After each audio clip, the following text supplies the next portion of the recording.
able to be with us. We miss you, but stay warm. Let's go ahead and stand up. You just got seated. Stand up.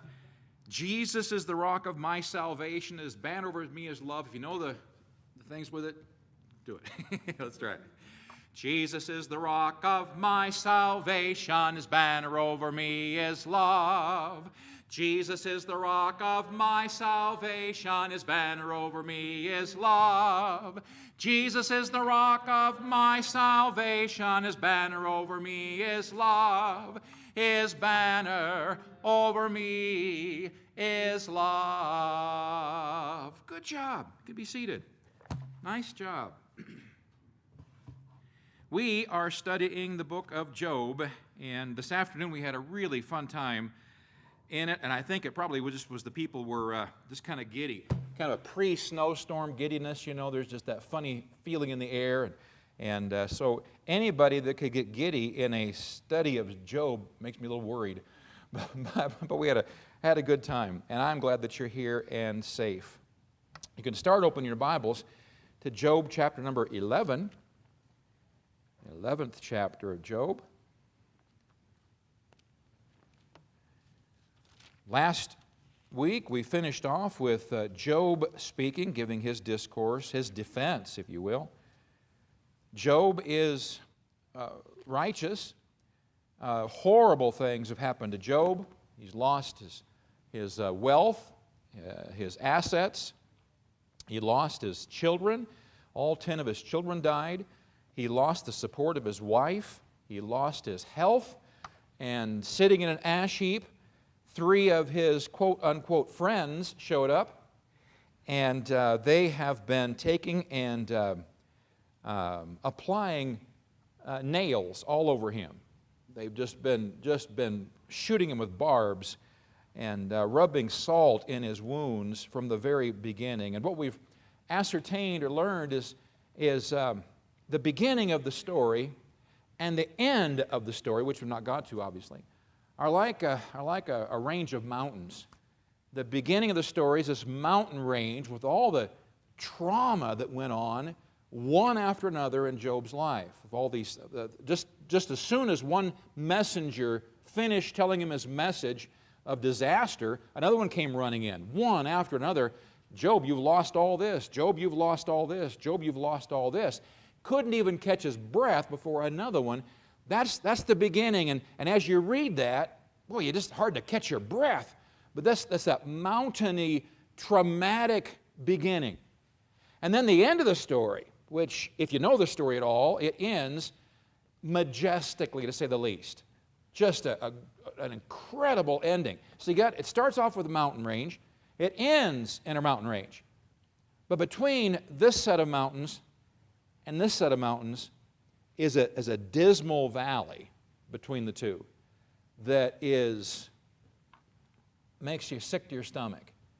It's got horrible stench that just keeps coming up and keeps coming up. And every discourse that we read, whether it's Eliphaz, Bildad, or tonight we're going to get into Zophar, every time they speak, it just turns your stomach a little more.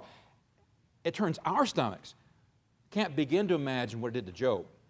As when his 3 friends first showed up and he saw their images coming there for just a brief glimmer, he had little hope. He's going to be at least encouraged a little bit. Well, that immediately was dissipated, and they added to his trials. And so that's what we've been describing or discussing for the last couple of weeks. And so now we are on ready for Zophar. Let me just jump into it. Chapter 11, Job, beginning verse 1 and 2. Then answered Zophar the Naamathite and said, should not the multitude of words be answered? And should a man full of talk be justified? A man full of talk. Now this is Zophar talking about Job. Zophar just told Job he was full of hot air. This is Job's friend. He accused him of being full of empty words. He went so far as to say that his verbosity had contradicted his intention of defending himself. Job, all your talk and all your defending yourself is just digging your hole deeper, he said. If you're filling out notes, this 137 is Zophar enters his accusation that Job is full of hot air. Job is full of hot air.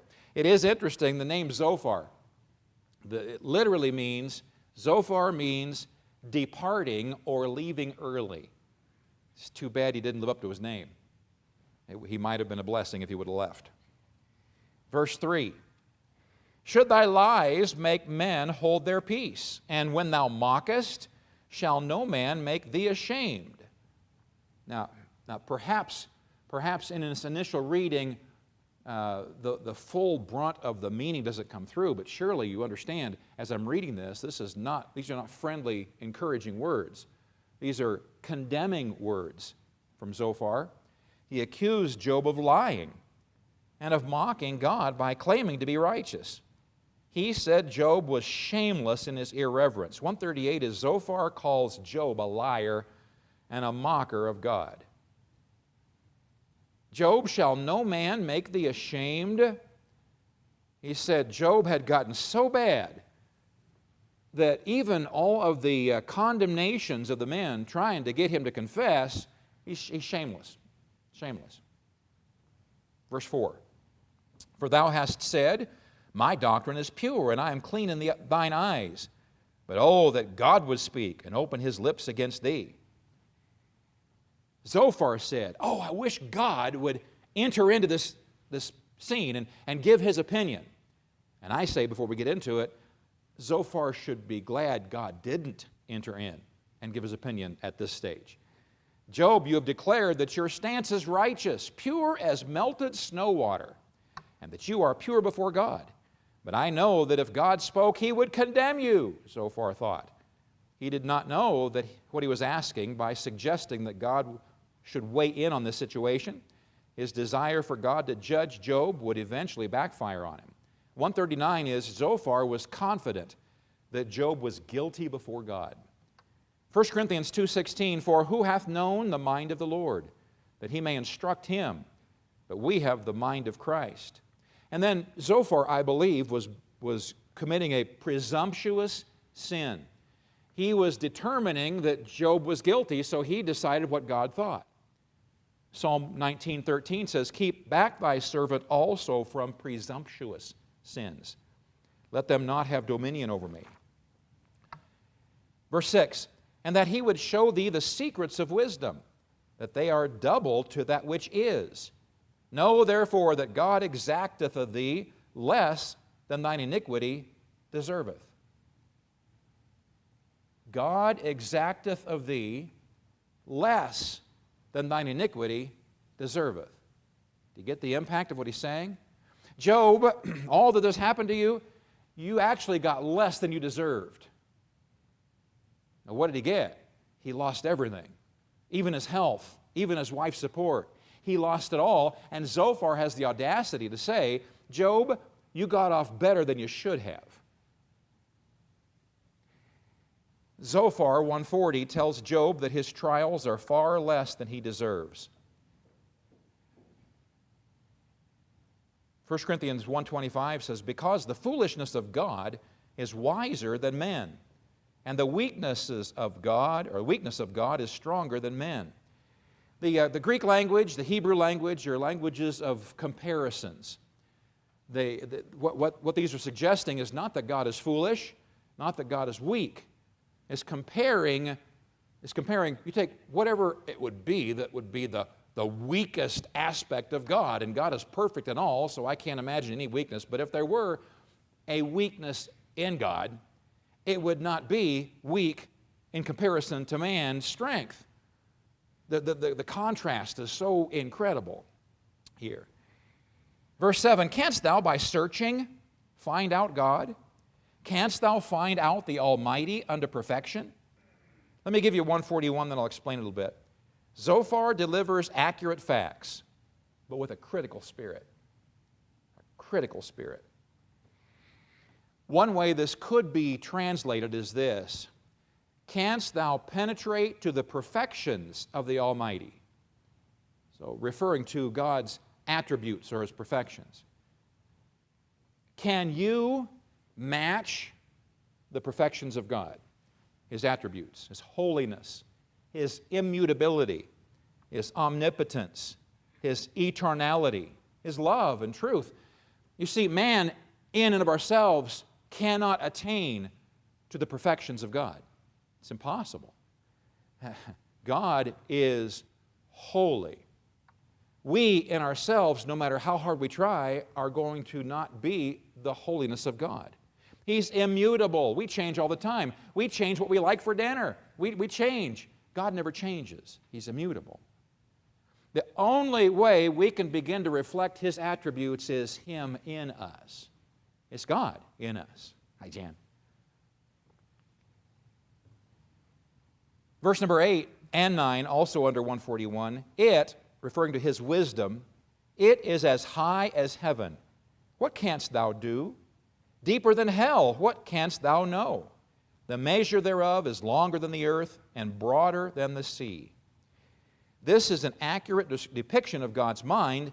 Once again, the facts are correct, but the attitude in delivering them is certainly not.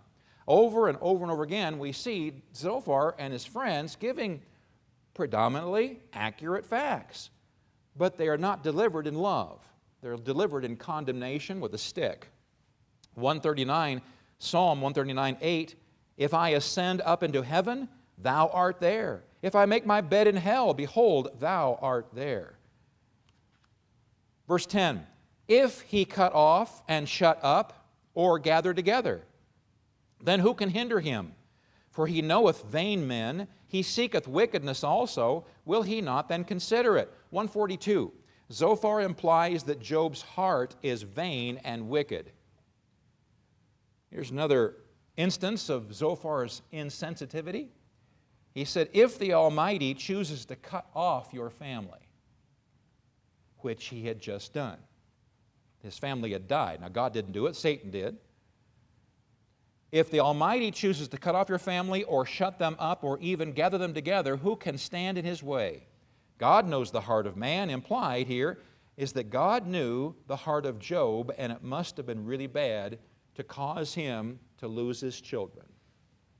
Psalm 94, verse 11, the Lord knoweth the thoughts of man, that they are vanity. Verse 12, for vain man would be wise, though man be born like a wild ass's colt. Number 143, Zophar accused Job of being wild and unbroken. Vain men try to appear wise, though they are wild at heart and not easily broken. Obviously, Zophar has Job in mind in his analogy. And I wrote Romans 1:22, professing themselves to be wise, they became fools. Verse 13, if thou prepare thine heart and stretch out thine hands toward him. I'm going to read verse 14, but here's what he's saying. Here's the picture. If, Job, if you prepare your heart and stretch out your hands toward him, like this, okay, I'm coming to God.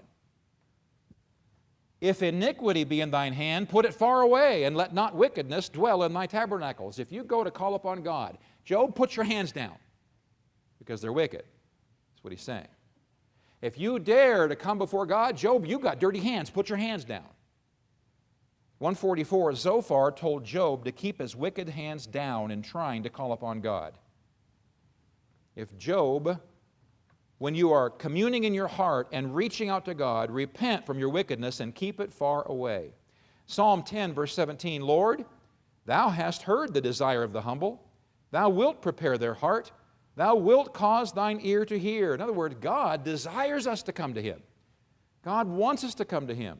We need to come to God to get cleansing.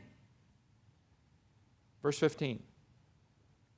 For then shalt thou lift up thy face without spot. Yea, thou shalt be steadfast and shalt not fear, because thou shalt forget thy misery and remember it as waters that pass away. 145. Zophar insinuated if Job would confess, his miseries would be forgotten. Job, you get your heart right, you're going to forget all your miseries. How's that for some doctrine? Job, you've lost everything. You've lost all your children. You're sitting there in an ash heap. Your wife won't speak to you. But if you get your heart right, you're going to forget all your miseries. Does that sound truthful? He says, Job, you can face a bright new tomorrow if only you will come clean with God. Your miseries will float away like a river. I will tell you this, when a person comes to Christ with a heart loaded down with guilt and sin, and they confess that, they lose that burden. But how many times have people been under pressure? There's been something in their life, an accident, a death, a great sorrow, that finally breaks them down to where they're willing to look up to God and cry out to God. And in their brokenness, they've been so full of pride, in their brokenness they call on God. Now, yes, their heart is lighter because the sin has been confessed, the sin is washed away. But the grief is still there. A person who loses a child or loses a spouse or a parent, and then they trust Christ through that, they don't all of a sudden get over the grief of the loss, like he's suggesting here. So what's interesting is the immaturity of his three friends. And I say that because when we started the series, I said I believe that the three friends of Job were older men, older than Job. I believe they were established and older, and they should have known better. Verse 17. And thine age shall be clearer than the noonday, thou shalt shine forth, thou shalt be as the morning. Thine age shall be clearer than the noonday. I think what he's saying, 146, Zophar said Job could look fresher and younger years younger if he would just get right. Job, you can look years younger.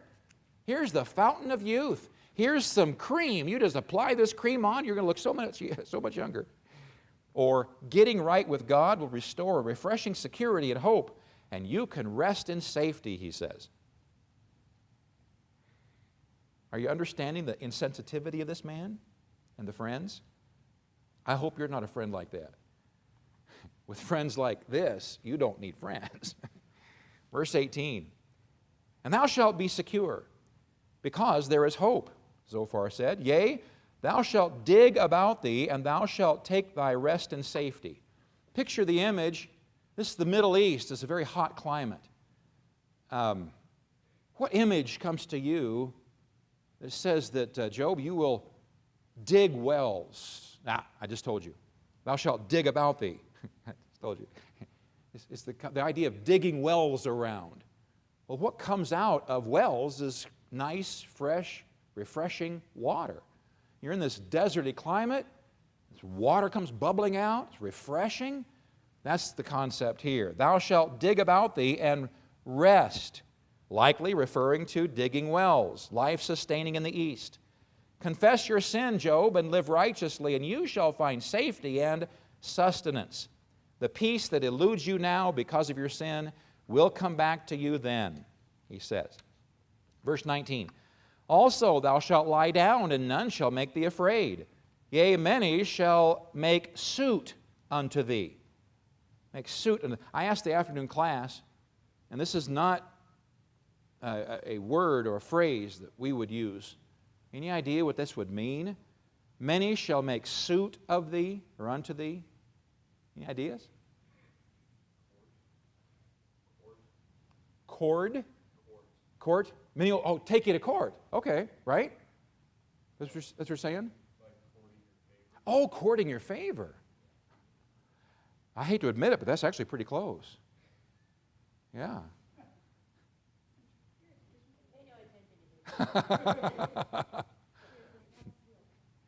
But now here's how we get to it. The literal definition of suit here, suit unto thee, is to stroke the face. So how in the world would you get from stroking the face to, I'm not sure, except that's really what it means.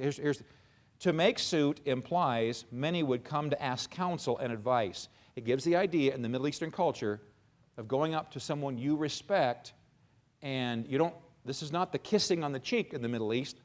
It has some kind of other idea.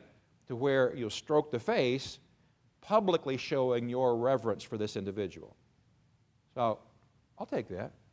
I'll take that. Further discussion in 9 says, ask your favor. Say it again. Ask your favor, so that you be in favor. Oh, yeah, okay. At your favor? At your favor? Okay. All right. Well, that's actually pretty good. It's pretty good. We didn't have those kind of ideas this afternoon. So that's pretty good. Psalm 4, verse 8, I will both lay me down in peace and sleep, for thou, Lord, only makest me dwell in safety. Proverbs 3:24, when thou liest down, thou shalt not be afraid. Yea, thou shalt lie down, and thy sleep shall be sweet. Verse 20, but the eyes of the wicked shall... Did I give you 148? Let me do that. Zophar continued to extol the benefits of confessing. Peace and restored position. Job, if you'll just confess, you can have peace. Verse 20. But the eyes of the wicked shall fail, and they shall not escape, and their hope shall be as the giving up of the ghost. Zophar is talking to Job.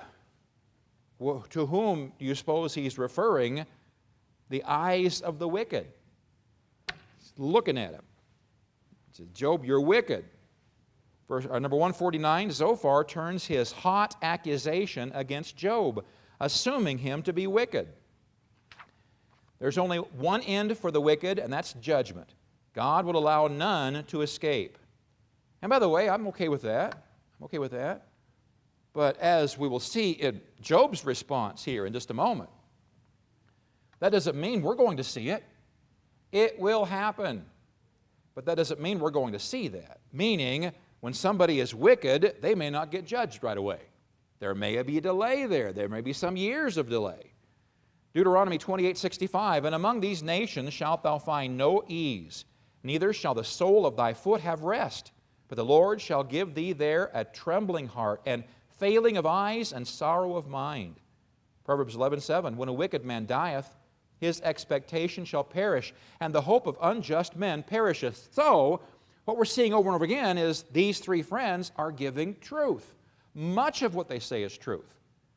It's not the platitudes they offer, it's the inappropriate usage of them and using them as weapons against Job instead of trying to be a help to him and encouragement to him, and making the assumption that he is guilty. All right, chapter 12, verse 1 and 2, and Job answered and said, no doubt, but ye are the people, and wisdom shall die with you.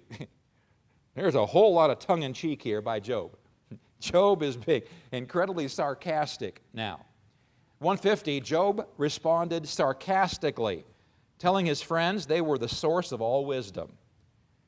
So Job jabbed that apparently all wisdom existed in his three friends and would certainly perish when they die. Three friends, you are the source of all wisdom, he sarcastically says. Interesting, in Romans 10:19, it teaches us that a foolish nation is not a people. Verse 2, no doubt, but ye are the people, and wisdom shall die with you. A foolish nation is not a people. It follows up. Romans 10:19, but I say, did not Israel know?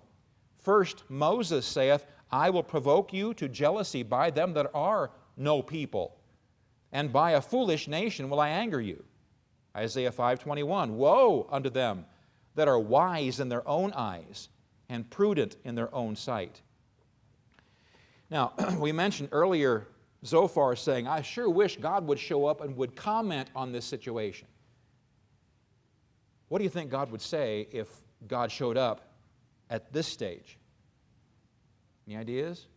What's your opinion? What would God say? To the friends or Job, what would he say? Well, I guess it all depends on whether, and I've not studied Job enough to know this, but I guess it depends on whether God is just trying to, pinch him just a little bit more and a little bit more and a little bit more, so that the devil can see that no matter what you give him, he is not going to break. Okay, let's take one step back. Who's doing all the pinching? Well, from the heavenly contest, who's doing all the pinching? The God or the devil? Right. The devil's doing all the pinching, not God. God's not doing any of this. I think God would tell them to dip their lip and stop being so judgmental. So do I. So do I. They're blind and insensitive and unloving. And still so jealous. Do you know, we talked about that this afternoon. At the root of all this condemnation, I think, though it's not spelled out, is envy, jealousy. These three men did not have the wealth that Job had. They did not have the notoriety, everybody coming to him for counsel. They looked up to Job. Now is their chance to get back at him. Right. Right. Good observation. Verse 3. By the way, Grant, yours was a good observation too. Just I want to get that off my chest. All right. Verse 3. But I have understanding as well as you. I am not inferior to you. Yea, who knoweth not such things as these? 151. Job compared his understanding to theirs, at least similar. He said, I'm not inferior to you guys. Everything you're saying, we all know. Coming into this, you're not telling me anything we didn't know. I have a tendency to think that the truths they were saying was general knowledge. If you go back to when we were younger, our country had a general knowledge that, okay, they didn't all believe the same way, but there was a generally understood knowledge that God created the earth, that there was a God He created. It's just general. Now, you can't say that today. It's not general knowledge by our country today, but it was then. I think at this time, there was a general knowledge of God, and so Job is saying, listen, everybody knows what you've already said. You're not telling me anything new. Job argued that his knowledge was at least comparable to theirs. Everyone knows the platitudes that you are spouting. Verse 4, I am as one mocked of his neighbor, who calleth upon God, and he answereth him. The just, upright man is laughed to scorn. 152, Job considered himself just and upright, and wrongfully accused. Now, I'm saying that, but I don't think that Job was prideful in it. He knew that he had experienced all this judgment. He's cried out to God, God, tell me what I've done wrong. I want to confess it. He didn't know of anything in his heart that was standing between him and God, and he's ready to confess it if God will reveal it. So he declares himself right with God, or God would have revealed it. His friends are condemning him as wicked. In spite of his real relationship with God, he was being mocked. Psalm 91:15, He shall call upon me, and I will answer him. I will be with him in trouble. I will deliver him and honor him. Jeremiah 33:3, Call unto me. I will answer thee and show thee great and mighty things which thou knowest not. God answereth the just. Verse 5, He that is ready to slip with his feet is as a lamp despised in the thought of him that is at ease. The suggested concept here is, one commentator writes, I am despised and scorned by you who sit at ease, because my foot has slipped, and I have fallen into misfortune. He says, the reason that you are despising me and scorning me is simply because I have fallen into misfortune. Another commentator writes, the wanderer arrived at his night quarters. Contemptuously, he throws aside the torch which had guided his uncertain steps through the night, as the torch is to the wanderer. So all night he's got this torch, he's leading the way. He gets to his desired home, and he throws the torch away.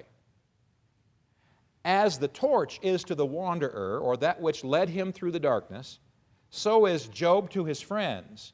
Once they gladly used his aid in their need, now they in prosperity mock him in his need. 153, Job describes the feeling of being forsaken by those who once needed him. Psalm 73, verse 2, but as for me, my feet were almost gone. My steps had well nigh slipped, he says. Verse 6, the tabernacles or homes or tents, places where they live, the tabernacles of robbers prosper, and they that provoke God are secure, into whose hand God bringeth abundantly. Let me give you 154, then we'll describe it. Job dismantles their primary argument. The wicked often prosper. Their primary argument, all three of them, is, Job, you've had all this judgment against you, therefore you are guilty. Because you have lost everything, obviously, you're guilty. And Job's defense, he said, the basis of his friend's argument is fallacious. They all knew of instances where wicked people were prospering. The possible meaning of into whose hand God bringeth abundantly is those who regard their own right hand as their God. In other words, I'm my own man. I do my own thing. I don't need God because this is what gets me by. My hands. That's what it says. Verse 7 and 8. But ask now the beasts, the animals, and they shall teach thee, and the fowls of the air, and they shall tell thee. Or speak to the earth, and it shall teach thee, and the fishes of the sea shall declare unto thee. So Job says, look at nature. Nature will tell you that what you're trying to convince me of is not true. 155, Job reasoned that even nature knows that the violent often outprosper the weak. Even creation knows this truth. Violent animals tend to live more securely and satisfied than the passive. The lion lives more securely than the zebra, the eagle than the dove. Ungodly people often prosper. Their logic is unsubstantiated. So you go to a place that's like a zoo, and you're driving through with a safari-type truck, and you see what's a group of lions called? A pride, right? A pride of lions? You see a pride of lions over here. Now, in your mind, you see the pride of lions, and one of them's got his tongue out. Do you sense, as your first adjective to describe that pride, do you describe them as fearful and jittery? How would you describe them? In your mind, how would you describe them? Vicious and ready to eat you? How about total control? Nothing's fearing, they're not afraid of anything. But now there are animals out there that they're always looking and darting around, and their heads moving around, and they barely go up around the grass, and they're back down and scared. That's the lesson from nature, he's saying. He's saying the violent or the wicked often prosper in life, in society. Is it only the righteous people that make lots of money? Well, can you think of any unrighteous people that are wealthy? Sure. That's what he's using as his argument. Verse 9, who knoweth not in all these that the hand of the Lord hath wrought this? 156, Job reminded them that God was the creator of all. Who is there that is not aware of Jehovah as the creator of all things? Nehemiah 9:6, thou, even thou, art Lord alone. Thou hast made heaven, the heaven of heavens, with all their host, the earth, all the things that are therein, the seas, and all that is therein, and thou preservest them all, and the host of heaven worshipeth thee. God is the creator. It's interesting, I'm pretty sure chapter 9 in Nehemiah, they have already finished the wall, and this is their praise prayer offering to God. And they're saying, God, you are incredible. He had just miraculously helped them finish the wall. And it was 52 days, I believe, a very short amount of time. They completed the wall, which was miraculous. Now they're praising God, the creator of all.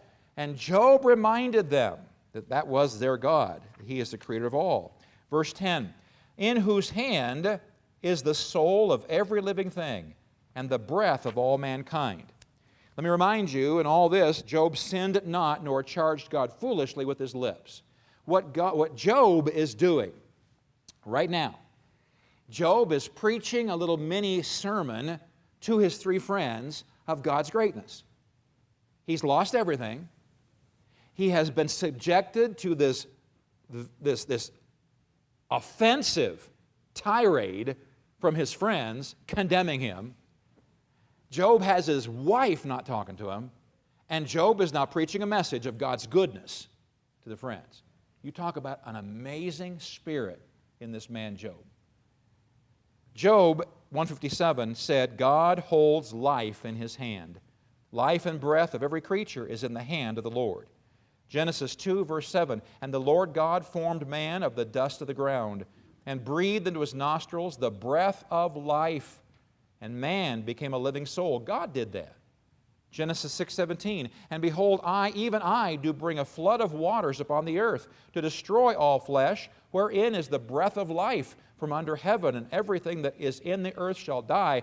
God gives life, and God takes life. Verse 11, doth not the ear try words, and the mouth taste his meat? 158, Job reasoned, as the ear and mouth discern, so should a perceptive mind follow his reasoning. He said, if you had any logic at all, if you could reason at all, you would see all these things and put them together.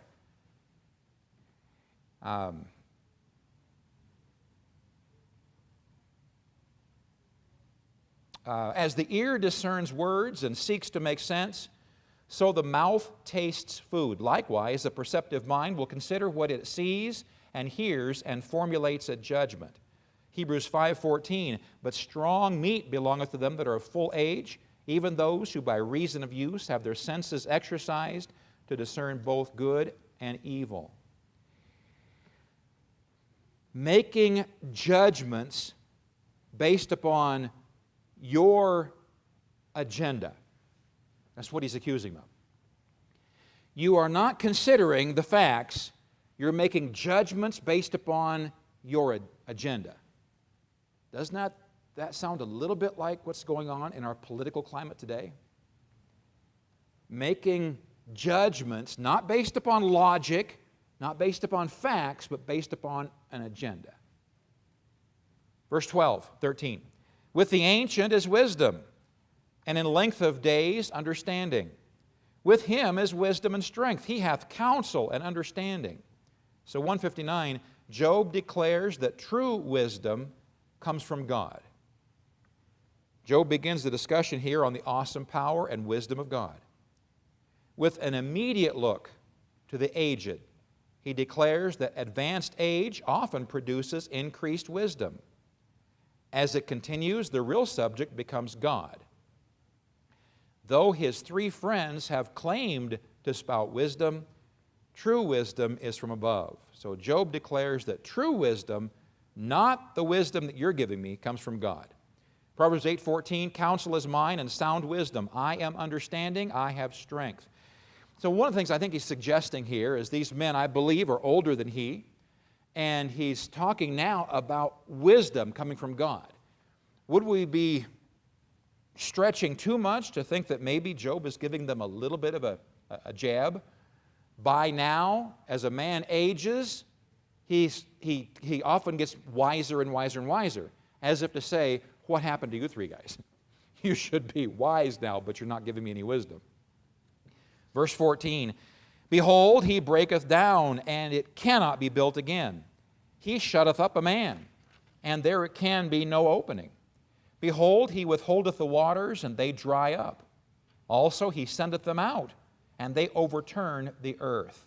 Or when God breaks and destroys something, he does it well.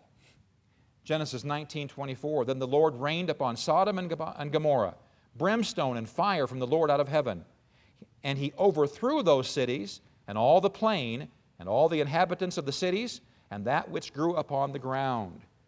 Job 160, Job states the finality of God's works. When God does it, it's done right. Verse 16, with him is strength and wisdom. The deceived and the deceiver are his. 161, Job praises God and categorizes his friends. All strength and wisdom resides with God. All are His, including the deceived and the deceiver. Implied in this statement is Job's description of his friends, deceived and the deceiver. Verse 17, He leadeth counselors away spoiled. Now this spoiled is not what you do to your kids, your grandkids. This spoiled is what you do to a city. Once you've conquered the city and you come in and you take all the goods from that city and bring it back to your home. That's spoiling the city. That's what it's talking about here. He leadeth counselors away spoiled, and maketh the judges fools. He looseth the bond of kings, and girdeth their loins with a girdle. 162, Job declares God's supreme rule. God looks down at the rule of man and just laughs. God puts men where He wants. God places men in places of leadership. And if He wants to debase them, He does, and that's what this is talking about. For instance, this girdeth their loins with a girdle. The picture is someone who is a king or in royalty, and imagine them all gussied up in their regality, and they've got some kind of a fancy girdle, a very expensive fancy girdle. The concept here is that girdle is taken off, and he is now in captivity with a cord, called a girdle, a cord around his waist that's attached to another person with a cord around his waist, attached to another person, all being led away in captivity. That's the analogy here.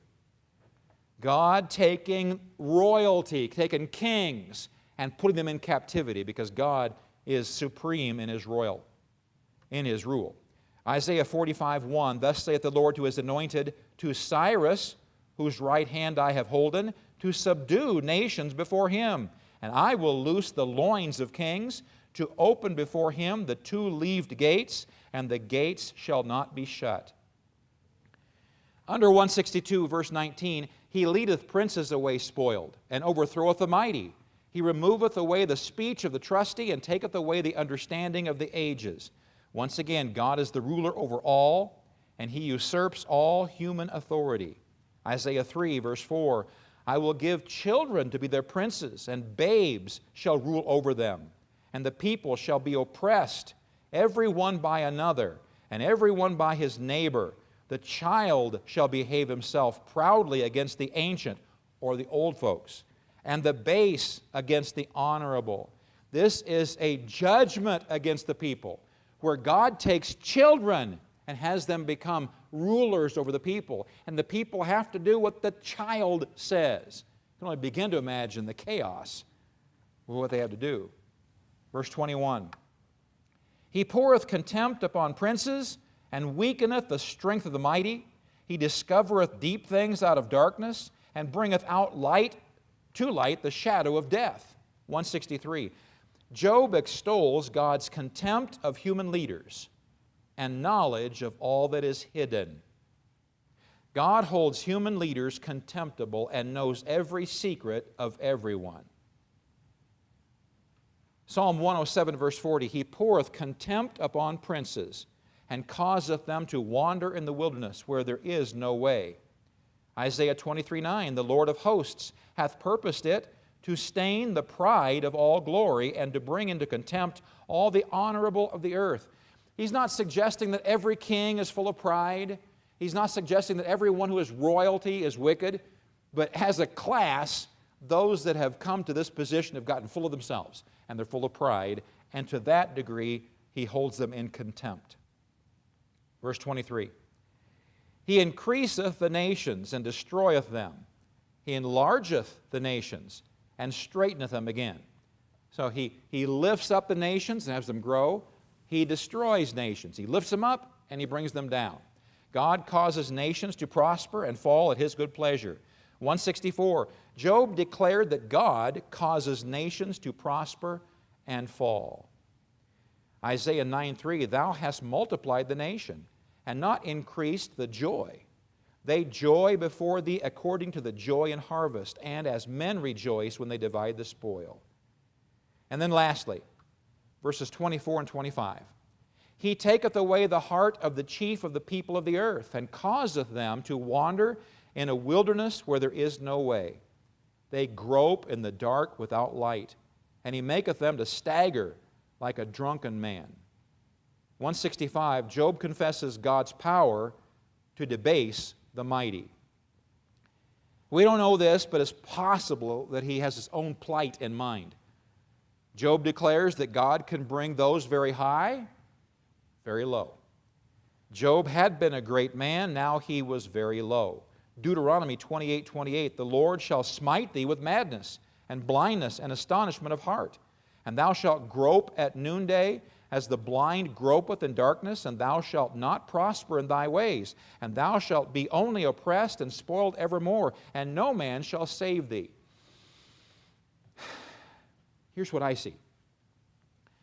I see Job at this point going through, and though he doesn't understand what God's doing, though he doesn't comprehend the extreme judgment that he's experienced, he doesn't understand it all, he still has this incredible admiration of worship of God and belief that God is righteous in everything He does nothing wrong, that God has no place for pride and arrogance, none.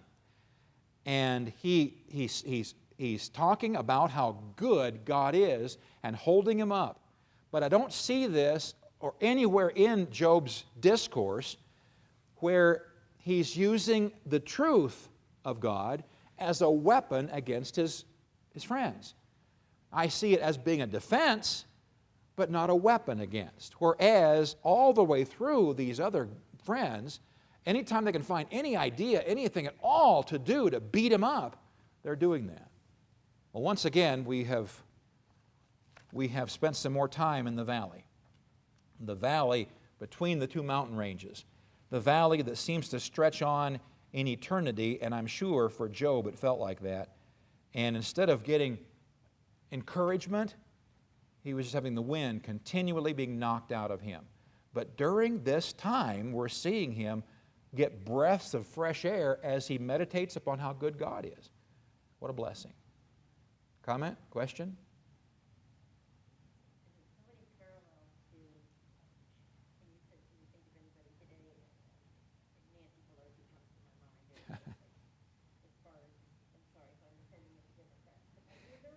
I'm